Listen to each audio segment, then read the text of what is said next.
Hey, Snapchat enthusiasts! Welcome back to our channel where we share the latest tips and tricks to enhance your Snapchat experience. In today's video, we'll guide you through the process of exporting your story in Snapchat.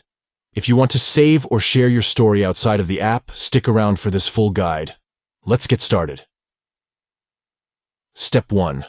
Open the Snapchat app on your device. Once you're in, take a moment to familiarize yourself with the screen. Step 2. Tap on your profile icon located in the top right corner. This will take you to your profile page. Step 3. Now, scroll down until you find the section labeled My Stories. Step 4. Within the My Stories section, locate the story you want to export.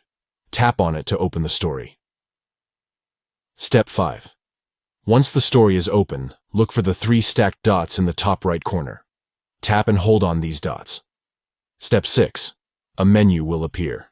From the menu, tap on the option that says Export or Send Snap. And just like that, you can export or send your story from Snapchat to save it on your device or share it with others. Thank you for watching, and we'll catch you in the next video.